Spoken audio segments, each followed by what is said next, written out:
Hey everyone, welcome to another one of my LinkedIn live event. Today we are going to be talking about how to overcome nervousness or anxiety in front of seniors. So I'm just going to take a couple of seconds to see if my audio and video is working fine because this is a live event.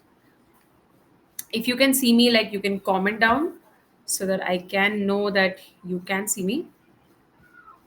And just to let you know how these live events work, I'm going to be explaining to you a topic in complete depth. And in between, when I'm explaining you the topic, there will be subtopics, right? There will be parts of it. There will be different topics that I will cover. And after each topic, I will again, take up questions. So whatever questions do come up to you while I'm, explaining this subtopics and while I'm explaining this entire topic, simply comment on the post where the live is being showcased, so I'll be able to answer your questions live there and then.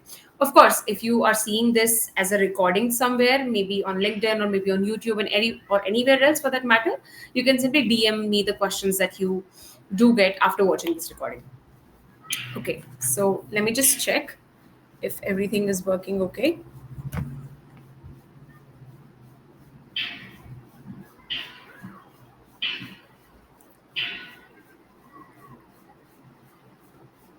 Okay, I think everything is working fine. All right, great. So, as I told you how this event is going to work, another thing that I want you to know is that whenever I do these events, my goal is for you to understand where exactly is your problem coming from before we jump on to how do we really solve it. Currently we live in a world where there's just a lot of noise about how to do this, how to do that, and there's a lot of band-aid solutions, and that is something that I do not encourage within my clients, and I'm not going to encourage here as well when you're consuming my content. The first step towards solving anything is to actually understand where the problem is coming from, the intensity of it and the depth of it. And that is why in today's event we are going to cover a few topics. For example, why exactly do we experience anxiety at all? Why do we experience anxiety in front of seniors? And where exactly is it coming from, and why does it exist? And then we'll go towards how do we really overcome it, right?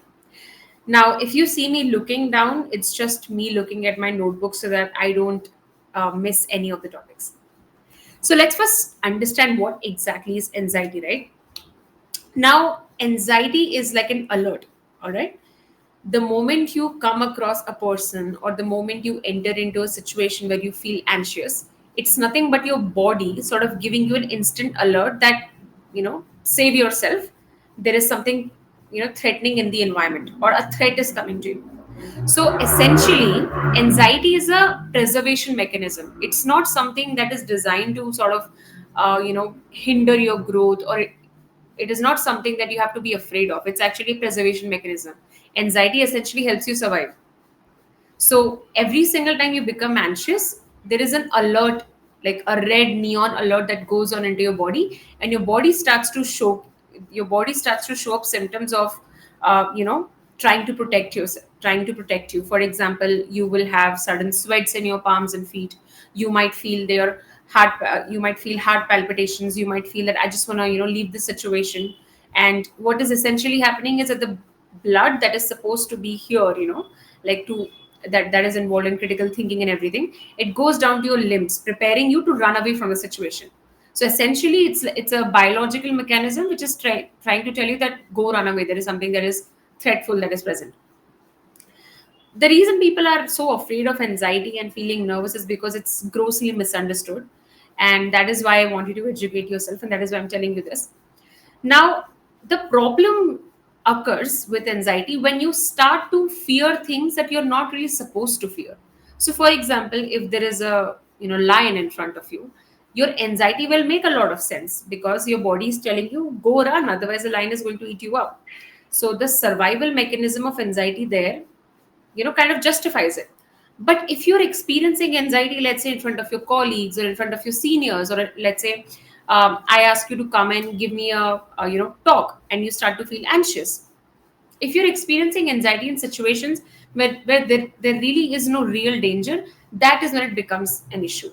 And that is when you need to know that your body cannot differentiate between a real threat and an assumed threat. Now, what does a real threat mean? That I have, like sort of put you in front of a cliff, and I like you're very close to sort of falling off from it. Your anxiety makes sense there because it's a very real threat.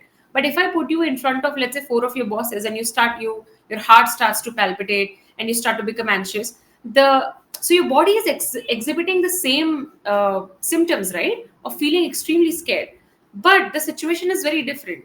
So your body is not able to understand that this is a real threat and this is not really a real threat. So this is the kind of anxiety we are going to be talking about today. The anxiety that you experience in a form of an assumed threat, wherein the threat your body is experiencing is not real, but it feels real.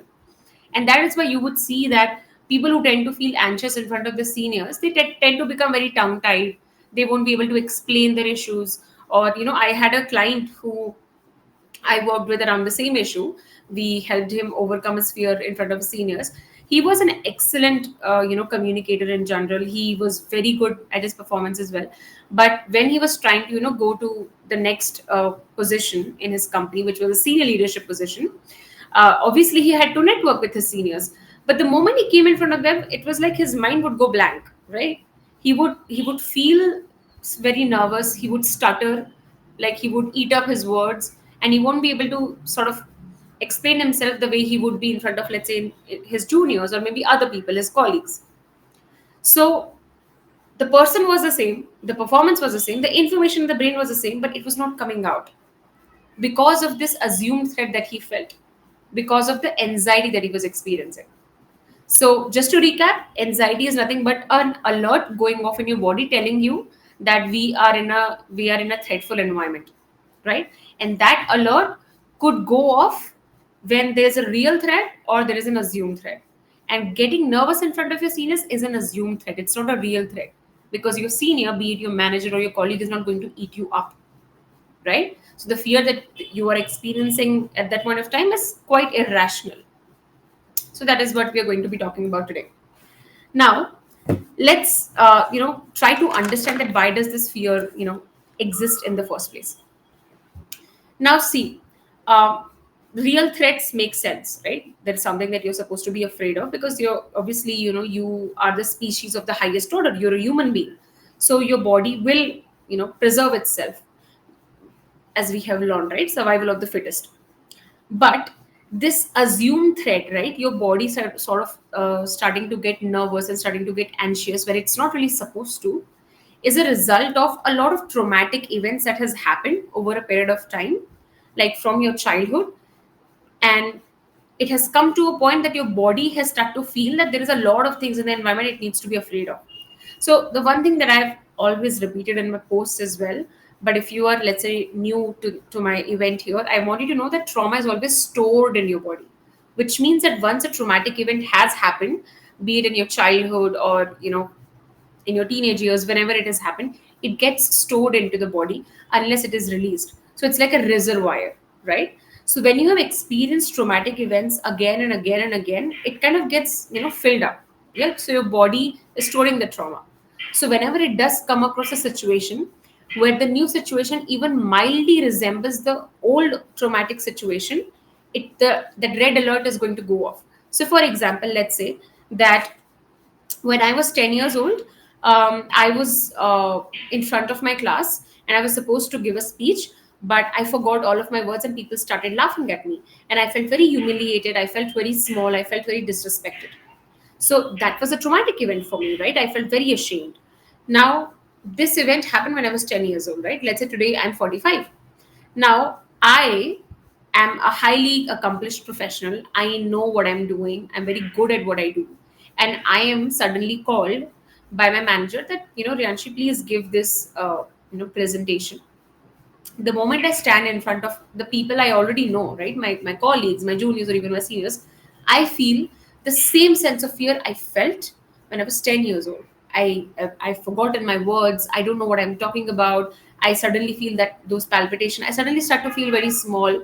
And then, as a result of me forgetting my words, then there is a sense of humiliation, feeling humiliated that will come in, right? So what is happening is that my responses are not making any sense. That is what tends to happen when there is trauma built up in your body. You won't be able to first control your responses. So when you are not able to control your responses, we call it reactions. So you won't be able to control what you are doing. And second, when this thing is happening, your critical thinking sort of goes, for a toss. Because as I said, and like all the blood that is supposed to be here, that is supposed to be used for your critical thinking, has gone to your limbs. It's a survival mechanism where your body is telling you, go run. Something terrible is happening. So that is how, anxiety tends to happen. It's a result of stored trauma over a period of time. And that is why a person who gets anxious out of the blue, or in front of very specific people, in front of, let's say, their managers only, like they're fine with their colleagues, but they get very afraid in front of managers. Or let's say that they're fine with the managers, but when it comes to their clients, in client facing roles, they become very nervous. So there is a reason why we get nervous in front of very specific people. Because you have to understand, right? If anxiety were very, let's say, generic, you would be anxious in front of everyone, but that's not really the case. I have spoken to thousands of corporate professionals by now, and I've helped quite a lot of people to overcome their anxiety. And the one thing that I've seen as a repeated pattern is that, people being afraid of specifically with their seniors, not with their juniors, not with their colleagues, but with their seniors. Now, we are going to discuss why that happens. There are reasons for that. But I want you to know that this is not a generic type of anxiety. This is a very specific type of anxiety that gets triggered because of specific events that have happened in your past, which we will again talk about, which is the trauma lens towards anxiety. And obviously, there are cultural perspectives to it as well. So I'm just going to take a moment to see if there are any questions so far now, and we'll move on to the next topic.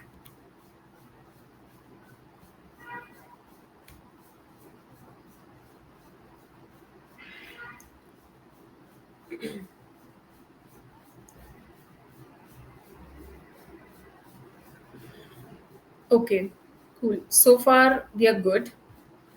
Whatever questions do come up, feel free to comment, and I will sort of tend to it one by one or all of it in the end. Now, the next thing I want you to understand is that you as a person do not, your personality does not change automatically when you are, let's say, in a personal setting or a professional setting. So what do I mean by that? Some people tend to think that, Rianshi, I just have like very specific problem that I'm just, nervous in front of my seniors, but I have never really had a bad, incident with in my professional life. So why does this happen? So that is when I want you to know that, even though for you there might be a distinction that this is my personal life and this is my professional life, you need to know that your body is still the same, no? So for example, right now I'm sitting in front of you as a coach, right? When I'm sitting in front of my clients, I'm sitting as a coach. But in front of my, let's say, young sister, I become a sister. In my head, my identity is changing, but my body is still the same. And what did I tell you? That trauma gets stored in the body. So even though you may feel that, I just have this issue in professional life, so why do I really need to work on trauma, or maybe I don't have it, I want you to understand that your body is still the same. So there are very unrelated incidents that might trigger things. For example, as I gave you that, let's say if you were bullied when you were young, that might suddenly show up when you're trying to make friends, in your 30s or 40s. Or it might suddenly show up when you are trying to network with people when you are about to go to a senior leadership position. So trauma can show up anytime. And you need to know that you can suppress it only to a period of time. And that is why you would see that a lot of people in their 40s these days sort of experience a midlife crisis. They feel very stuck, or there is, a certain pattern that they cannot, get out of. And they believe that, they have like reached a stuck point in their life, or that after 40s I simply cannot progress, or this is just how it is. But that's not really the case. You have to understand that, uh, when you have not healed your trauma for a very long time, there is a point of suppression, right? There is a sort of a breaking point you reach as a person, and after a point you cannot suppress it anymore. It will come out. And that is when people tend to experience a lot of crisis. And you will also see people are experiencing quarter life crisis these days. Quarter life crisis is experiencing an identity crisis in your mid 20s. Why is that happening? It's because you cannot push down your trauma, very, very deep. It will come out. And the more you push, the more it will come out like a spring. So the sooner you work on it, the sooner you release it. And I'm saying release it, not hack it, not put a band-aid on it. No, release it. Only then you will be able to move forward. So even though you may feel that this is a very professional issue, or that this is something that only happens to you in a professional setting, there are deeper layers to it. Because even though the identity that you have about yourself in your mind may change, your body is still the same in all the situations, right? Now, another one of my favorite points that I like to talk about, or that people come to me with and they tell me, is that Yanchik, I have a communication issue. So I once had, actually not once, I think 2 or 3 times I've had people have told me, Yanchik, I've taken multiple communication courses and I have learned how to communicate this, I have to communicate that, but I'm still not able to communicate. So I, listened to them very patiently for a couple of minutes, and I asked them that, what makes you think you have a communication issue? Because one thing that people tend to jump towards when they are not able to speak up in front of their seniors or speak up in meetings is that they have a communication issue. And I always tell them that the fact that you can communicate with me in proper fluent English or even normal English for 2 minutes tells me that you're able to communicate. That is what communication is. Communication is nothing but being able to express yourself in a particular language, be it Hindi, be it English, be it Marathi, be it Bengali, anything, right? It's just the ability to communicate. So what we tend to do, or what, we are wired to do, is that we look at our issues at a very surface level and we jump on conclusions. We look at, oh my god, I become tongue tied in front of my seniors, I start to stutter, so I have a communication issue, so let me just go buy a communication course. You do it, you start to practice things, but ultimately when the situation does happen, it's the same thing again. Or you may memorize certain sentences, or you are just standing in front of the mirror and saying, I'm the best, or I can do this, I can do this. But when it comes to the real situation, you forget everything. Because you have to understand that this anxiety that you feel, it's coming from your body, it's not coming from your mind, right? And there's a very deep connection between your mind and body. When you're just focusing on hacks, when you're just focusing on, let me just uh, you know rote learn things, or rote learn sentences or affirmations or whatever I've learned, what you're really ignoring is that your anxiety is stored into your body. Because always, like, try to think logically. How does your anxiety show up? Your heart rate might increase. You may suddenly forget the words that you're about to speak. You might suddenly feel that my breathing has become very fast. You might start to feel that my vision is becoming bloody, or I have this weird sensations in my hands or on my feet. So your anxiety literally does live in your body. And that is why I want you to know that you don't have a communication issue. If you are experiencing anxiety in front of your seniors, you do not have a communication issue, because communication issue would mean that you're not able to communicate. And the very fact that you are a working professional and that you have a job, or let's say that you have a business, whatever it is that you're doing in your life, doesn't matter, tells me that you are fine. You can communicate. In fact, there are very few people in this world who actually have communication issues. Most of them have issues with their identity, issues with their anxiety, issues with their self esteem, how they think and feel about themselves, and issues with their self confidence. So please get this straight into your head. You do not have a communication issue, right? The issue is with your anxiety. So be focused on that. That is the only thing that I have to resolve. I am fine with my communication, right? Now, let's talk about why exactly do we actually feel anxious in front of your seniors, or why are you feeling anxious in front of your seniors. Now, I'm going to be explaining to you this particular topic in two separate ways. One is we are going to look at the cultural perspective of it. Another one, we are going to look at the trauma lens of it, which is why exactly does it happen. So let's first understand the cultural perspective of it. So if you are watching me here from a third world country, or if you're watching me from India, or any other place, and if you know that we have this culture of sort of worshipping people in authority figures, right? We are always told to not question our elders. We are not told to question people who are, let's say, in a position that is a little bit hierarchically higher than us. And we're always told to say yes to people who are in a position that's higher than us, because we are supposed to fear them. We are supposed to think that they're always right. We're supposed to agree with them, because if we don't, there are going to be bad repercussions to it. And this starts in the homes itself, when you are told that don't argue with your grandparents, don't say no to your mom and dad, or how dare you talk to me like that, I'm your father or I'm your mother, or you cannot say no to that relative even if it is making you extremely uncomfortable. So when you are taught like this, or when you're raised in a culture where questioning things is not really encouraged, or questioning people is not really encouraged simply based on the age of the person, probably the position of the person, you learn to fear authority figures. You learn to fear that I can only speak. You sort of learn that I can only speak my mind when the person in front of me is either the same age of me or same position as me. But I cannot really question people who are, let's say, in a position that's higher than me, because somehow it is looked at as that the person who's in front of me, who might be, let's say, older, or who might be in a higher position than me, somehow is more powerful, or somehow is more knowledgeable, or somehow is more skilled, or somehow has more power over me, and they can threaten me. So this culture of not questioning our elders, this culture of sort of making a correlation that someone is older than me, it means that they're very wise, or that I have to fear them, or I have to always say yes to them out of respect, is what propagates this whole idea of I cannot question my authority. Or that if someone in front of me is bigger than me in age, or maybe in position, it means that they're better than me, right?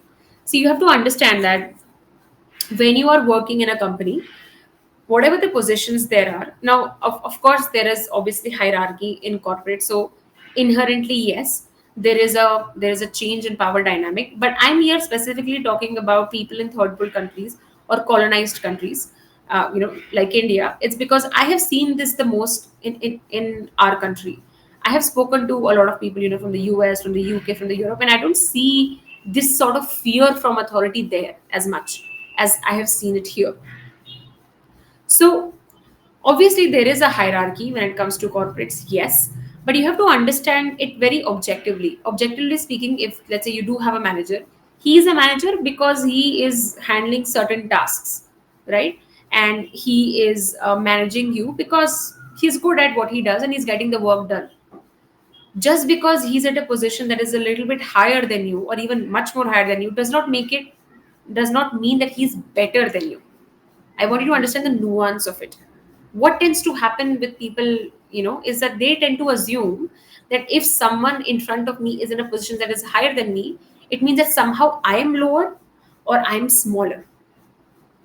And what they tend to form as a result of this, and I always talk about it in all my master classes and my sessions as well, is mental pedestals, wherein you start to put people on mental pedestals. The moment you come across a person, you scan that, okay, this is what their position is, you put them either equal to you, lower to you, or above you. And people who tend to fear authority figures a lot tend to put people on a pedestal. So, what happens when you put people on a pedestal? You have made it unnecessarily hard for yourself to be equal to this person. Because you see, you have to understand that the only way you will not feel anxious when you are in front of your seniors is when you feel equal to them. When you don't feel that they are better than me or more powerful than me, or I'm smaller than them.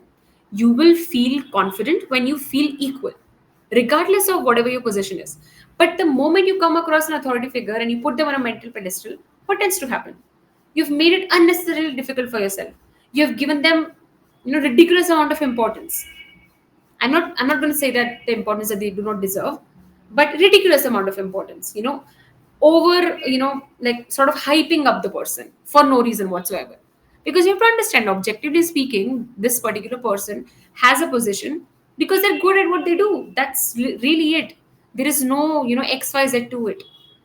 They're not better than you, and you're not smaller than them, or you're not, somehow lesser qualified than them. It's just that they know more, and that's it. Knowing more does not mean that they're better. What tends to happen, again, one more thing that happens, that I've seen in our country, specifically in India, is that people tend to confuse fear with respect. They believe that, me fearing my, authority figures, or me always agreeing to what my managers are telling me or my seniors are telling me, is a way of showing respect. And this also results into the culture of entitlement in senior leaders, where they feel that I deserve undue respect. I mean, like, people should respect me because I'm at this particular position. So it creates a cycle, because you have to understand that culture is nothing but you accepting what is, there in front of you. So culture is nothing but you either accepting the status quo or you challenging the status quo. What tends to happen with people who are afraid of the seniors is that they tend to buy into this idea that fear is respect, that when I fear them, I'm respecting them. But that's not the truth. Fear is not respect in any sense. Respect is something that you feel for the person from inside, and it is correlated with love. It's correlated with reverence. If you fear someone, you don't respect them, you just fear them, right? Now, I think, um,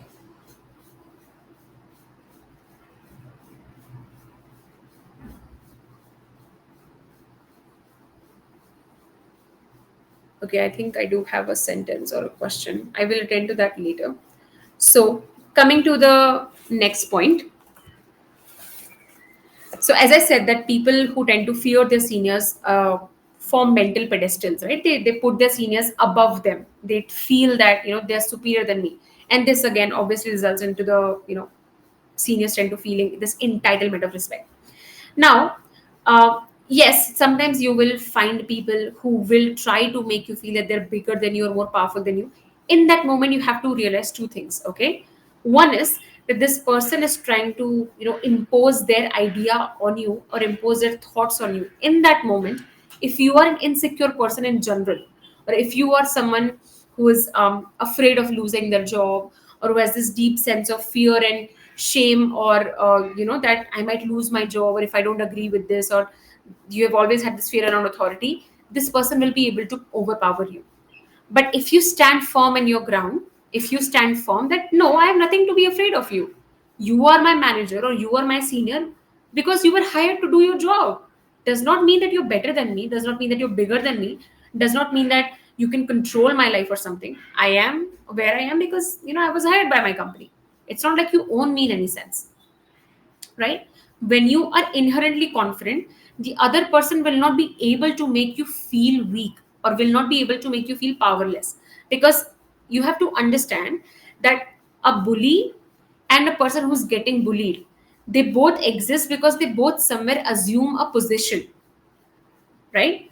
The bully is only able to bully someone when the victim is accepting it, when the victim is buying the thoughts that the bully is trying to sell it to them.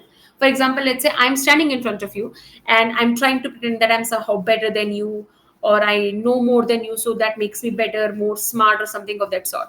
And here you're standing and you already had doubts about your intellect, you already were underconfident about yourself. What is going to happen? I am going to, dominate your thoughts, right? You will accept all those thoughts. So you need to understand that nobody can make you feel something without your permission. Unless and until they have your permission, they won't be able to make you feel anything. The fact that someone is able to overpower you, the fact that someone is able to make you question your knowledge, your confidence, or yourself, is because you somewhere deep down do believe that you are not enough. You somewhere deep down do believe that I need to fear authority. You somewhere deep down do believe that maybe I'm not as good as this other person. And this is something that does not happen to confident people. When you're confident in who you are and when you're comfortable with who you are, more importantly, when you don't sort of equate your self-confidence with the money I'm making, the position I'm in, the designation that I have, the company I'm working in, when there is no correlation between that, nobody will ever be able to make you feel anything. You will have your own brain and your own thoughts. The only time a person is able to make you feel something is because somewhere you already feel that about yourself, because your outer world always mirrors your inner world. So whatever, and I always tell this to all of my clients whenever they tell me that, Rianshi, how come this problem is happening to me out of the blue? And I always tell them that, are you sure you did not believe this about yourself deep down? And they always tell me yes, because that is the truth. The difficult people you meet in your life around you is not are nothing but a mirror of the beliefs that you have about yourself deep down. So let me give you an example, okay? Very interesting example, a little bit unrelated to the topic we're discussing at hand. So a couple months back, I was having a conversation with a senior leader who had about, I think, 24 years of experience, and he told me that, Rianshi, all my life, I have always been admired by each and every company that I've worked in, and everyone has always admired my leadership style.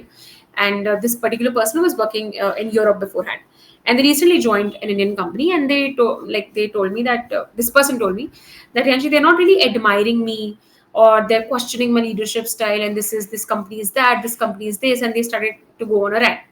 So we were having a clarity call, and in that one-on-one session, in that clarity call, when we went deeper, like, I was able to help him see that there was a very traumatic incident that he was holding on to, wherein he sort of got a superiority complex.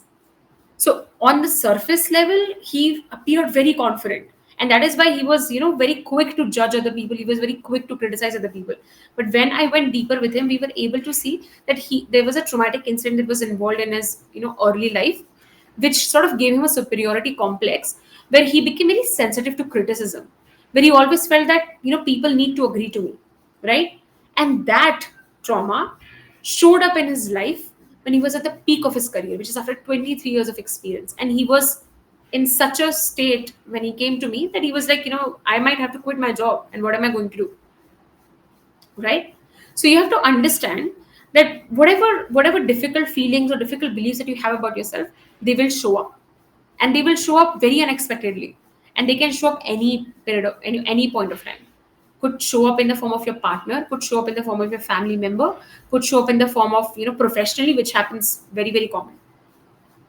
So nobody can make you feel anything without your permission. One. Second, the difficult people or the difficult situations you are encountering around you is the result of a deeper belief system that you have, because these difficult people are a reflection of all the fears that you have about yourself.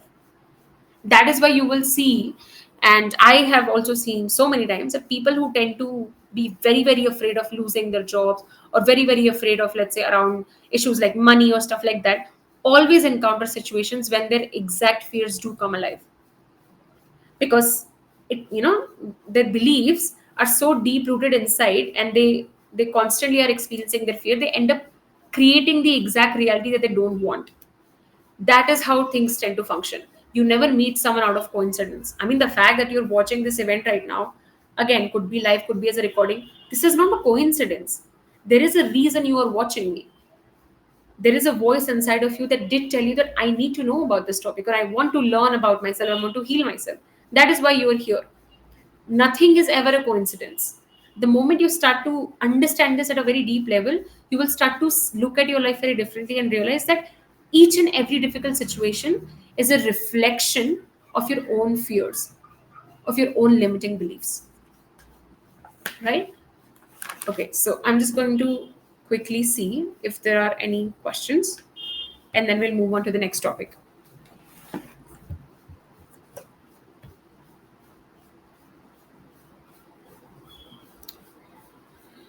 Okay.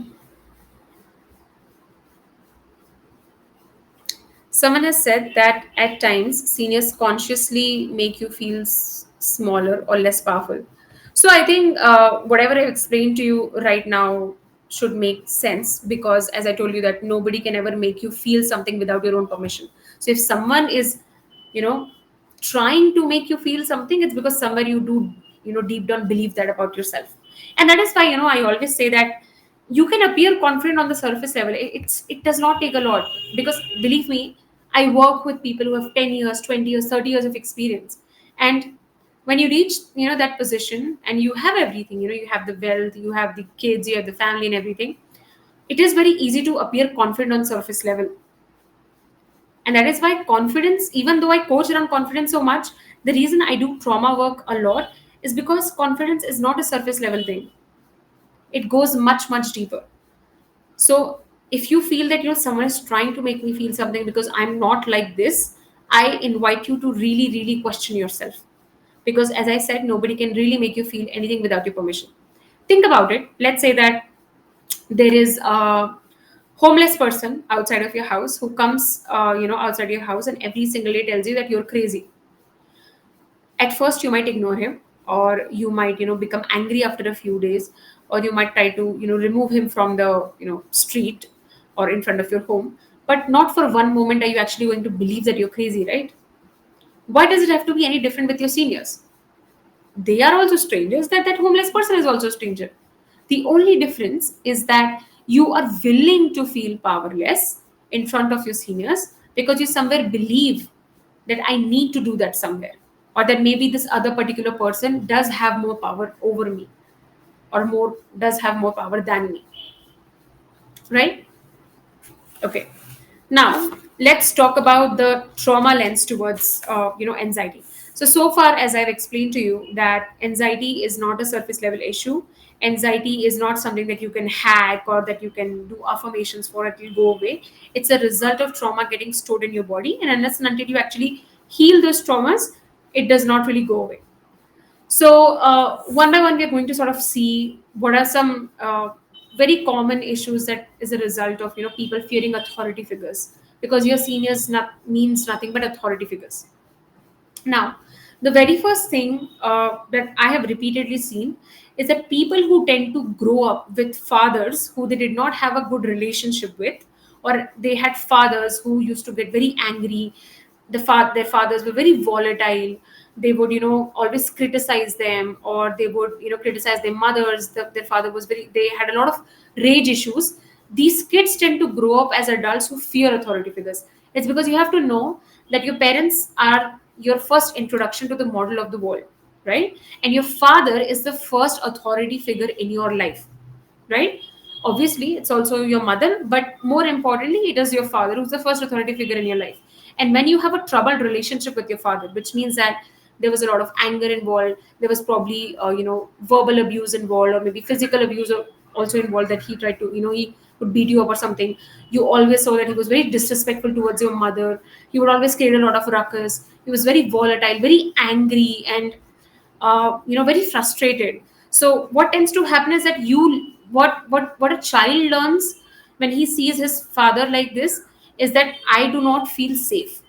When the child does not feel safe around his own father, what the child is really learning is that the authority figures around me are people I cannot trust, and they have a power over me.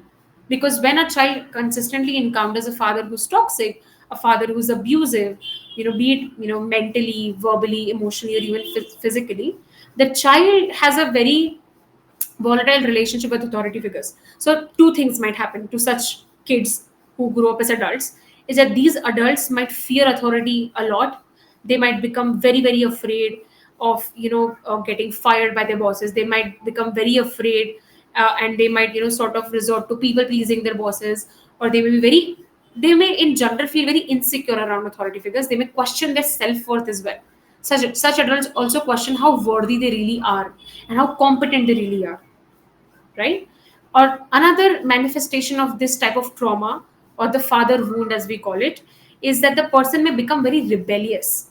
The person may start to rebel against the authority. They might get into fights. They may have ego clashes specifically. That's also a very prominent issue of having a father wound, that you might have big ego clashes with your authority figures and your seniors. Now what tends to happen in both the cases, right, professionally speaking, as a result of a father wound like this, when you tend to go into the fearful side, when you become a people pleaser, when you start to fear authority figures, you will obviously not be able to increase your income and impact after a point of time, because you are not able to take a stand for yourself, or you might end up overworking a lot, right? Because again, you're not able to form boundaries with your boss, or you might never be able to work in a job or a position that you actually like without any fear, because you're either always afraid of losing your job, or you don't have the guts to actually go to your boss and seniors and say that, okay, this is the work that I actually want to do. So a lot of dissatisfaction, a lot of exhaustion, and basically a lot of self-pity and not feeling confident. And that is why such people may also struggle in leadership positions if they do actually want to go there. Now, when we look at the other side of the spectrum, which is having a lot of rebellious, a lot of anger, right? So, in the first case, the child develops a lot of fear and as a result grows up to become a fearful adult. And in the second case, the child develops a lot of anger, right, towards the father, and as a result, other authority figures. And in the future, these this anger may come out in any authority figure. It could be a man or a woman, right? Your boss could be both a man or a woman. So there could be a lot of ego clashes involved. And when this is the case with some people, what tends to happen is that you will not be able to stay in a company and you won't be very well liked, because you are always having issues with your bosses or seniors. You cannot have a, cordial and safe relationship with your bosses. You always are trying to prove that I'm better than you. You're always trying to prove that I don't need your approval. You're always trying to, sort of prove that, you don't have any power over me. So basically, all the anger that should have been healed, the trauma that should have been healed, which is not healed, is sort of coming across as a trauma response of getting very angry. So there's a lot of rage.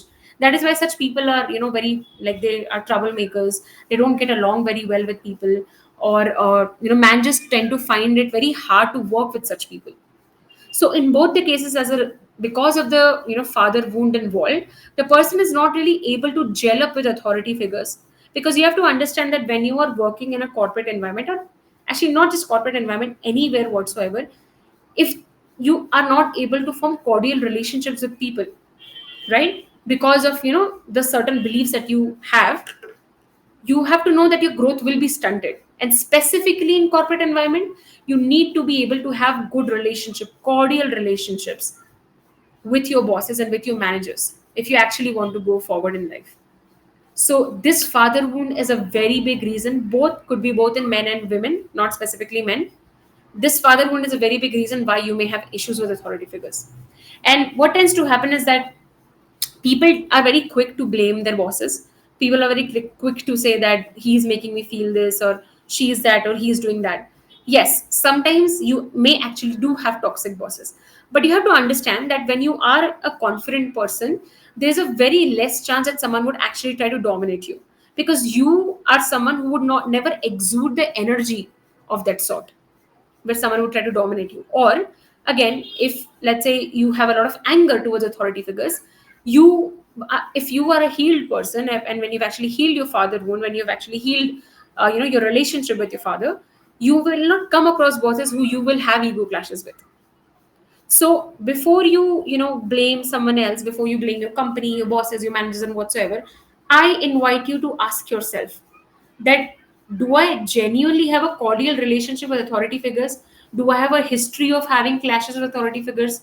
Do I have a history of getting into the people pleasing mode? Do I have a history of questioning myself when it comes to authority figures?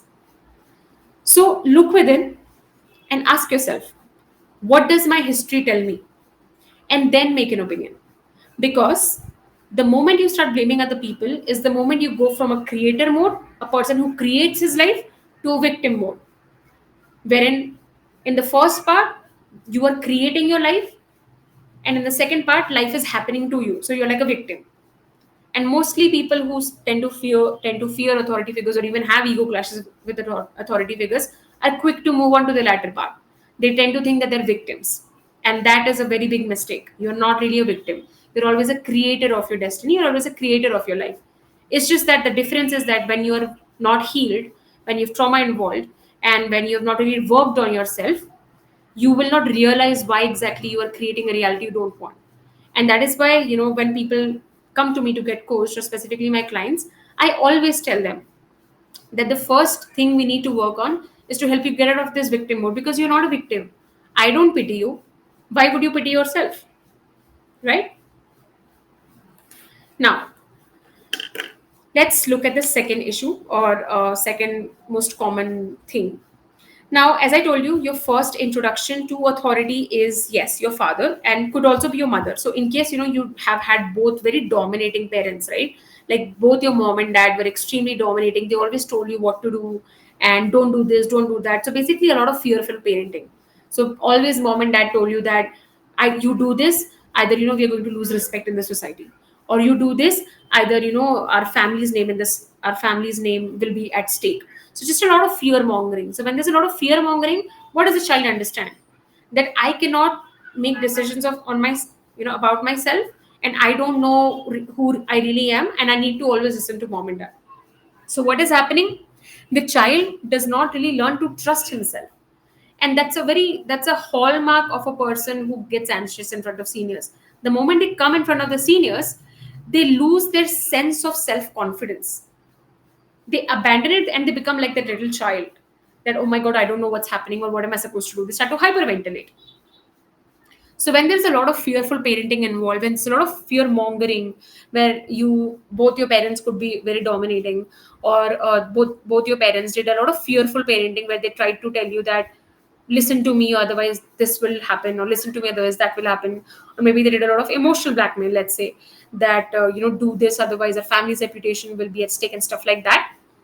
There is a very big chance that you will experience fear and insecurity around authority figures, or you might have this submissiveness with authority figures. And the thing is that when you are actually in a corporate setting, people expect you to lead yourself. When you're not really leading, you will always be led, which means that when you are unable to take a stand for yourself, when you're unable to actually have an identity of your own, there is no way you will actually be able to go very far. You will always have people who will either take credit from you, you will always have very dominating bosses, or you might have colleagues who might one up you, because you yourself are not really sure of who you are as a person, right? Now, coming back to the topic, as I said that your first experience with authority is your parents, yes. What is the second experience that you have with authority? It's your teachers, right? In your school days. So when you have experienced very, let's say, when you've had very bad experiences with your teachers, when you have experienced bullying in classroom from your teachers, when let's say they try to shame you, they try to humiliate you or insult you, what tends to happen is that again you tend to become very fearful of authority figures, because you have to understand that in a classroom setting there is obviously an imbalanced power dynamic, right? Your teacher obviously does have more power over you, because she can decide whether you sit in the classroom or not. So she is sort of an authority figure. And when you have a very traumatic incident in around that, or maybe you experienced bullying at a prolonged period, like you always had a teacher who tried to bully you, who tried to insult you or humiliate you, maybe in front of your classmates, maybe in front of your friends, there's a very high chance that you will experience that same sense of anxiety in your like your in your presentations, or your meetings in front of your seniors, or let's say meetings where there is a group of people involved. So you may feel confident in one-on-one meetings, but you may feel extremely anxious when it comes to presenting in front of a group of people, because what is happening is that even though that incident may have happened 20 years ago, 30 years ago, 40 years ago, the trauma lives in the body, as I said, right? So it's still there.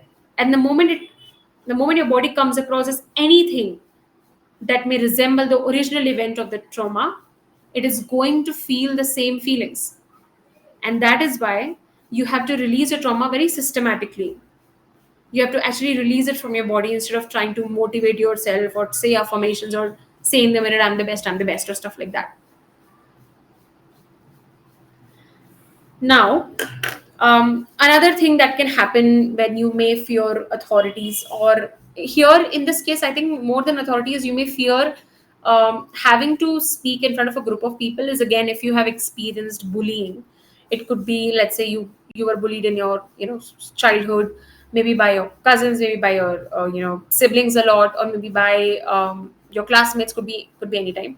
So again, here if you have been bullied by someone, let's say, who is an authority figure in a metaphorical sense, then again there is a chance that you might experience anxiety and nervousness around your seniors.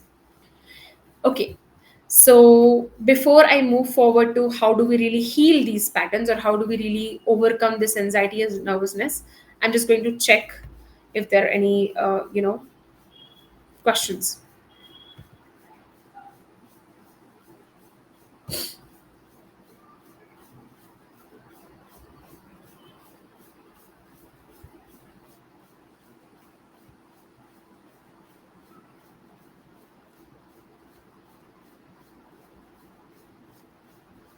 Okay, so I think I do have one question. Okay. So someone has asked that I am aware that this, tends to happen to me, but I have no control over it. Okay. So this is a very classic example of knowing that you have a problem, but you don't have a control over it, indicating that there is, trauma responses involved. So see, you have to understand that as an adult with a fully functioning brain, you have control over all of your responses and your thinking and your thoughts and emotions. The moment you don't have control over it, means that it is not coming from your conscious brain, it's coming from your subconscious brain, which means that it's coming from a past fearful memory or past negative event which you have not healed, which you have not worked yet. So if you are aware that you do get, anxious and nervous, and because of that, you spend hours and hours preparing, hours and hours practicing, but it still happens, it means that there is some trauma work that you have to do to get over it. Okay, now let's talk about how do you really overcome this. So two things that I want you to sort of understand about this is that first is there is nothing wrong with you. Okay, as a person, if you experience anxiety or nervousness, there is nothing wrong with you. Second, you don't have a communication problem. Never ever believe that you have a communication issue if you can talk if you can talk to your parents, your partner, your siblings, your friends. You don't have a communication issue. A communication issue is something that you have when you cannot talk to people, right, in a language that they understand. So don't ever confuse that you have a communication issue. Now, as I told you so far, that trauma is a result, or anxiety is a result of trauma that has been stored up, right, in your body. So, one thing that I highly recommend and that I do with my clients is childhood trauma healing, which means that we first trace that what is the exact anxiety that you are experiencing right now, and then we sort of go back to your childhood and we see that where exactly is it stemming from, and we systematically heal it from your body, right? Could be multiple reasons why you may have, or could be multiple incidents which may have resulted into you becoming anxious. Could be you might have a severed relationship with your father, could be with your mother, could be due to bullying, could be due to bullying in your school as well, could be anything. But the the important part is that you have to heal that. Now, the second thing that I wanted to know, apart from childhood trauma healing, is that you have to start becoming conscious about where your anxiety is actually recurring. So, see, it is very easy to say that, I get anxious in public meetings, or I get anxious when I have to make presentations. But I want you to become a little bit more curious and a little bit more focused on what are certain triggers that you have with respect to your anxiety. Are you getting anxious only in front of very specific people? Because it does happen. Like, for example, I once had a client who would only get nervous in front of his senior manager. So he had multiple managers and even multiple senior managers, but there was only one specific senior manager he would get nervous around. It's because that particular manager behaved exactly like his father did, and he had a very big father wound that we had to work on. So once like we worked on it and we healed it, he stopped fearing that because he fixed his relationship with the original place that trauma originated from, which is his father. So start becoming curious. What are my triggers really? Do I get anxious in front of all the seniors, or is it very specific type of people? Do I get anxious in front of in every situation or in every public meeting, or there is a very specific type of meetings that I get anxious in? Right? So only two things: get yourself coached and get your trauma healed. Second, become extremely curious about what your triggers really are. Now, if you're actually interested in working on your anxiety, working on your self-confidence issues, you can choose to work with me one-on-one. You can simply DM me coaching and I will send you the booking link to book a session with me. I also do a free boot camp from Monday to Thursday on childhood trauma healing, wherein I teach people about what are childhood traumas and do you have it, and you're able to sort of understand yourself better. And it's a free boot camp that happens every single week. If you're interested in attending that, you can also DM me boot camp, and I will send you the link to join the WhatsApp group. If you guys have any questions, feel free to ask now. I have 2 more minutes.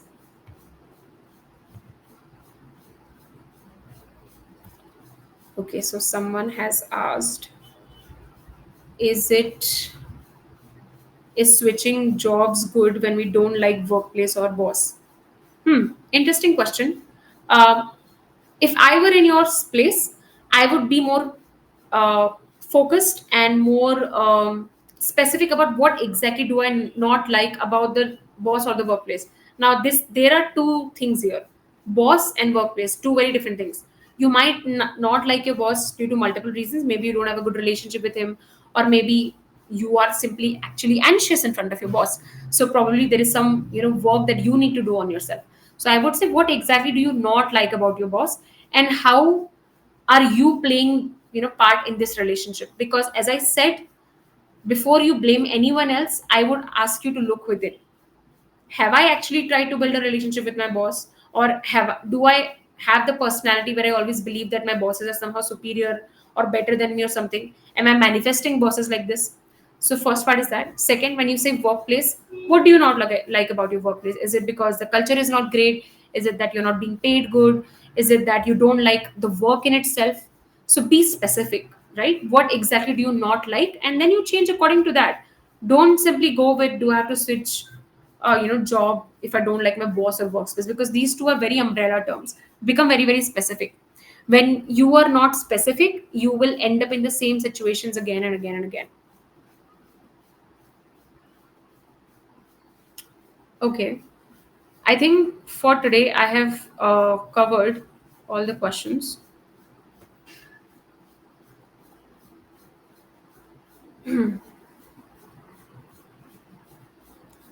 Okay, so someone has asked me, how do I book a session? As I said, you can simply DM me coaching, and you can DM me coaching on my LinkedIn DM, and I will send you the link. You can also find the link in my bio, like in my LinkedIn profile, and in the feature section. This it's like there. You can do it from there. Okay, I think I've covered everything. Now, if you guys have any more questions, feel free to DM me anytime. I do live events every Tuesday and every Friday. So I will meet you guys this coming Friday on topic, how do you really release money blocks from your life, right? All right. Thank you so much for joining, and I will see you soon. Bye bye.